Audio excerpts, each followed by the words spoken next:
Assalamualaikum warahmatullahi wabarakatuh. Hai semuanya, perkenalkan nama saya Rahmadani Fitri Panjaitan. Di video kali ini kami akan mempresentasikan hasil kerja kelompok kami. Nah, kami terdiri dari 3 anggota. Yang pertama dengan saya sendiri, Rahmadani Fitri Panjaitan. Yang kedua ada Dinda Sri Damayanti, dan yang terakhir ada Khairunisa. Nah, di video kali ini kami akan membawakan materi yang berjudul Finite State Automata, yang dimana itu dalam pemrograman berorientasi objek.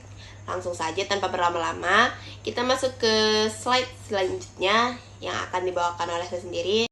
Nah, selanjutnya kita masuk ke arti bentuk simbol pada graf transisi FSA. Di sini ada gambarnya, tetapi kita akan menjelaskan dulu keterangan-keterangannya. Yang pertama itu ada initial state ditandai dengan busur tanpa asal state. Yang kedua, lingkaran menyatakan state. Kedua lingkaran itu adalah state-nya gitu. Label pada lingkaran adalah nama state. Kan di dua state itu kan ada nama-namanya, itu nama state-nya.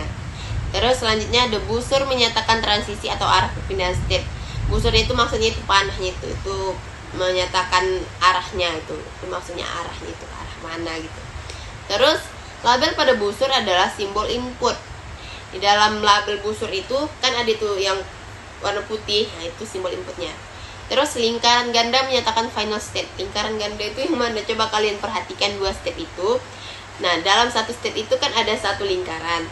Yang kedua state itu, yang state kedua itu kan ada dua lingkaran di dalamnya. Nah itu, jadi yang dua lingkaran itu adalah final state-nya. Terus mesin otomata pengecek paritil ganjil. Terus selanjutnya biasa juga disebut graf transisi. Itu semoga membantu. Selanjutnya, Nah, lanjut kita ke pernyataan visi A secara formal. Visi A dinyatakan dalam 5 tupel atau M, yaitu Q, sigma, delta, Q0, dan F. Dan di mana Q itu merupakan himpunan state atau kedudukan, sigma merupakan himpunan simbol input, delta merupakan fungsi transisi, Q0 merupakan state awal, dan F merupakan himpunan state akhir. Dan di mana F ini termasuk ke dalam Q0. Di sini ada catatan ya, jumlah state akhir bisa lebih dari 1. Langsung saja kita masuk ke contoh yang pertama, yaitu mesin automata pengecek paritil ganjil. Sistem akan menerima jika jumlah bit 1 adalah ganjil.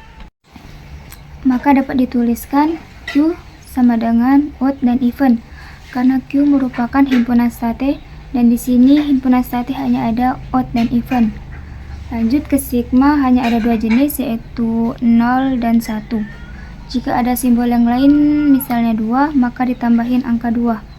Lanjut ke Q0 sama dengan even, dan F sama dengan odd.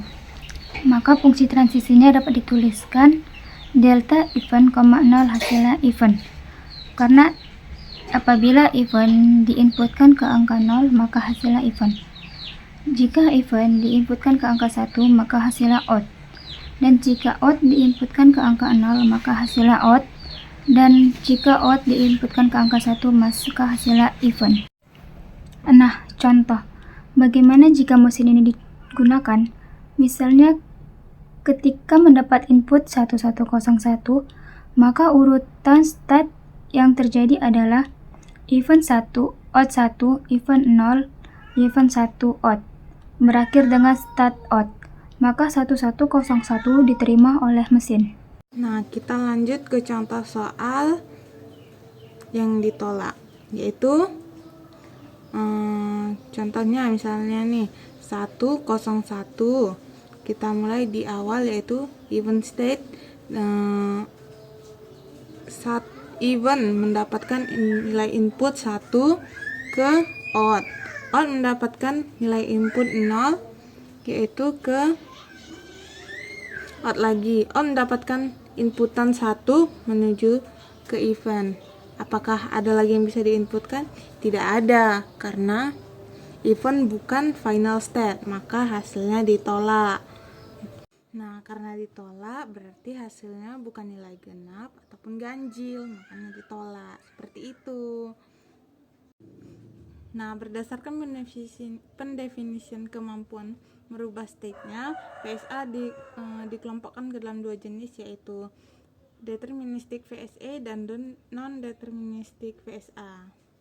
Nah, materi ini akan kami lanjutkan di video selanjutnya, dan semoga teman-teman semua memahami apa yang kami sampaikan di channel YouTube ini. Kami mengucapkan terima kasih dan jangan lupa like, comment, and subscribe. Dadah.